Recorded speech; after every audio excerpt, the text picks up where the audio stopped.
Jonathan begged me to support Wike in 2015. Now he has turned against his benefactors. This is for those coming out to say, Fubara is this, Fubara is that, he's a betrayer, he's a guinea you are calling him, you're calling your governor names? They know the detail, please.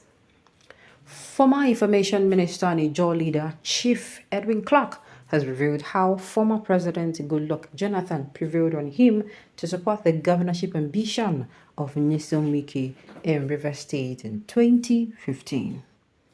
The non-Nigerian politician and opinion leader rather, also declared that without Jonathan, his wife, Patience, Senators John Mbata, Andrew Uchendo, Sir Peter Orderly, and Chief Rotimi Amici, Wike would have been a nobody today politically. He said it was unfortunate that the Federal Capital Territory FCT minister has turned against his benefactors. Clark disclosed that in an open letter to Rivers politician Senator George Sekibo. In the letter, the 97-year-old leader of the Pan-Niger Delta Forum, PANDEF, chronicled his role and those of other prominent Ijaw leaders in the politics of Rivers State, the South-South, and how the tribe supported Wike to become the governor of Rivers State. He also sent copies to President Bola Tinubu, Rivers State Governor Siminalayi Fubara, and the Secretary to the Government of the Federation, SGF, George Akume. Clark sought to correct the alleged misgivings of Bisekebo, who the elder statesman said had claimed was representing the Ijaw as wanting Wike to bow to them. Trying to put things in proper perspective, Clark stated, "In my over 70 years in public life, I have been a crusader for what is true, right, and just. It is too late for me at this stage to withdraw my commitment and will to continue to fight for justice and the rule of law in Rivers State. I would therefore advise you as a politician, still in your prime, to learn to follow the right causes and learn from history. If anything, Wike owes his political life to about 4 people, Senator John Mbata and Senator Andrew Uchendu, who recommended him to Sir Peter Odili to be made local government chairman. Sir Peter Odili, Chief Rotimi Amici, and above all those people, Mrs. Patience Jonathan and her husband, Dr. Goodluck Jonathan. Unfortunately, today, all those eminent persons that fed him are no longer on talking terms with him.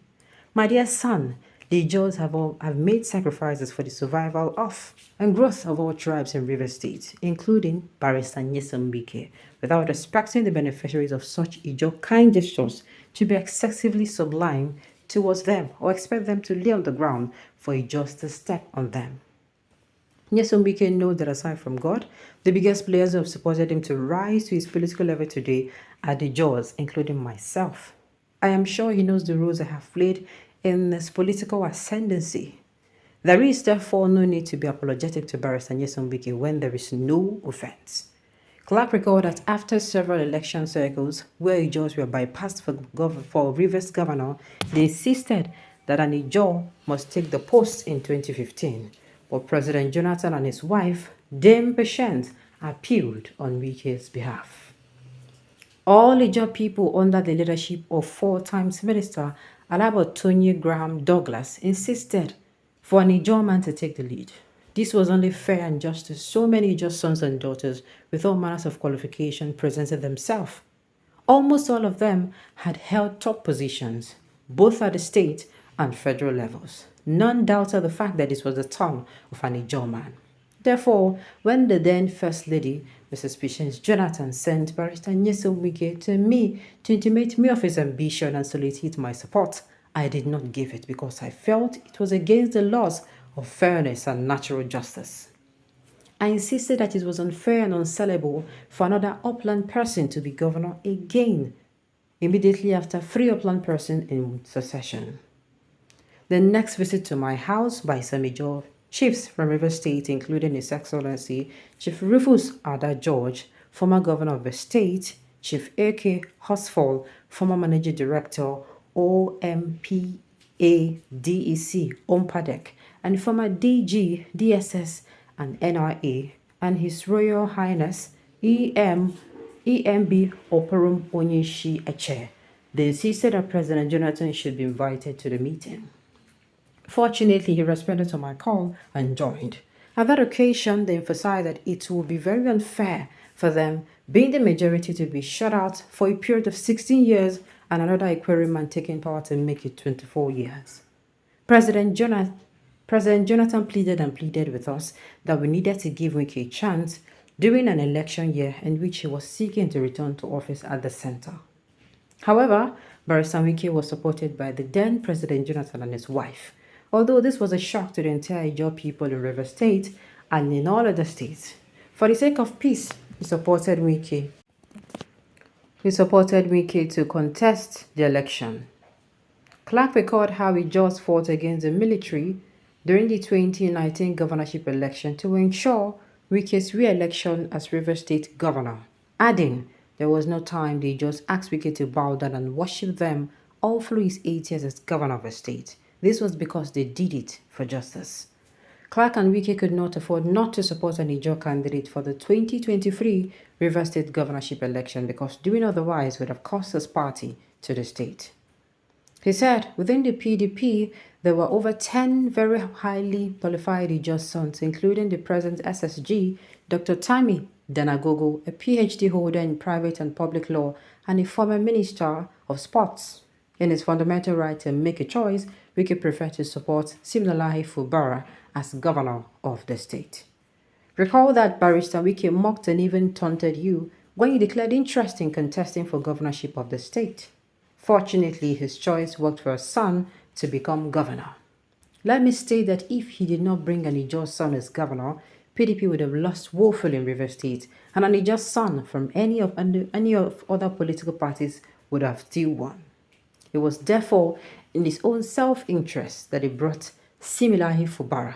Nobody can say that the emergence was overdue and taken for granted already. I am therefore at a loss when I listen to your narrative regarding the unimaginable extent to which Wike has helped the Ijaw people. On the contrary, perhaps unknown to you, Wike has been the number one beneficiary of the goodwill of the Ijaw people throughout his political life. He has benefited from the help of the Ijaws. That is why his disagreement with Siminalayi Fubara, whom he had picked over and above all our other sons and daughters, is quite sad and at times disturbing. It is not a fight between the Ijaw and other groups. No, because this fight is actually about what is right and what is proper. Now, some people come outside and start abusing this man. I don't know why we will leave people who are supposed to come, not even abuse, deal with. Become the deal with this man. River State people then get plenty challenges and crises. And just like I would say, for those who are always coming out to say, Fubara, he is a betrayer, he beats the fingers that fed him, all the super story. Wike, please tell me who Wike has worked with before that assisted him, that will come outside and tell you that he and him are in talking terms. Tell me. Not even one person. Come and see it now. Is it Peter Odili? Is it, what's it called, Rotimi Amechi? Is it the so-called Patience Jonathan and Jonathan himself? Come on.